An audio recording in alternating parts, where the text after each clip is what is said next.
So the history of Second Mile started basically out of really me initially reading a passage. It was Judges 2:10.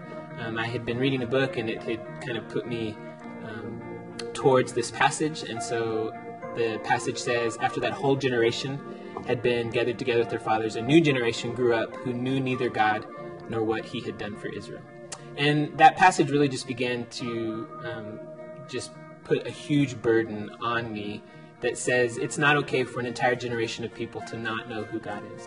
And so as I began to think through that and really wonder, God, what would you have us do in concerning Judges 2:10? That's really where the seed of Second Mile began to grow. Chad and I were in a small town in Kansas, and we were seeing that college students were not interested in church, and the people our age that we were making relationships in that town were not interested in the churches that were available. And we tried to go a roundabout way and not start any church because we felt like something needed to be done. And I, of course, was afraid of that because I knew it would mean sacrificing a lot. Chad had gotten a job in Lincoln, Nebraska, and I was like, I don't have any plans, and I definitely don't have a job or anything holding me to Kansas City. So we went with them. I did campus ministry for a year, and then I was an intern at the church with Chad, which kind of gave me a lot of direction. We had just moved from Kansas to Lincoln, Nebraska to join some friends there who were living life, and Chad was actually on staff at a church there, and we thought it seemed like a logical next step because we were newlyweds and we could get jobs anywhere, so we might as well go where our friends were. So we really started talking about what it would look like if we all lived together in community, and kind of our justification was it was easy to get a job anywhere, but it's hard to make these lifelong friendships that we have developed, and so why not move somewhere as a community and find jobs and just kind of see what God can do through that. And so from there were several students at the time that had been part of my college ministry who were graduating, getting married, wanting to kind of move somewhere that was for purpose, and in many ways connecting with what God's vision had been during the campus ministry time.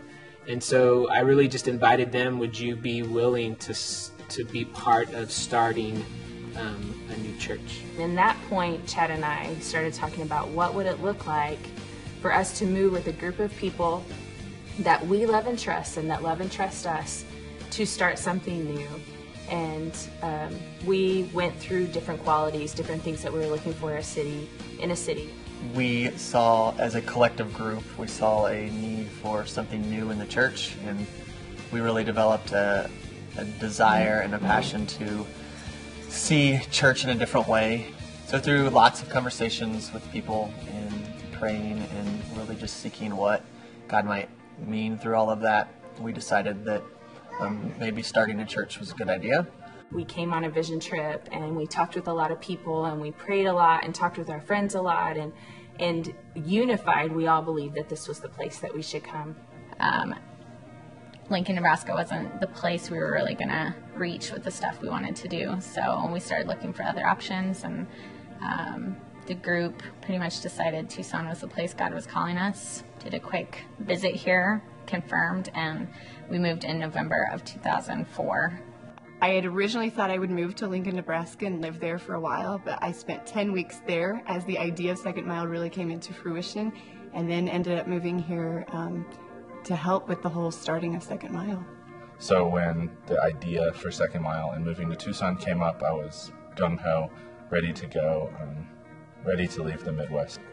I think it's just been really cool to watch it start from meeting in a living room with 10 people to meeting in our second building now with like 150 people every week. It's just really cool to see how God has brought such a diverse group of people who are very passionate about Him, but have their passions in very different and unique ways. So it's really just been incredible to watch the whole process grow, to see the different ministries that have bloomed from the beginning, that now we have men's ministry and women's ministry, Court of Hope, children's stuff. I mean, none of that was there when we first came, and it's so cool to see how 5 years later we have all of this going on.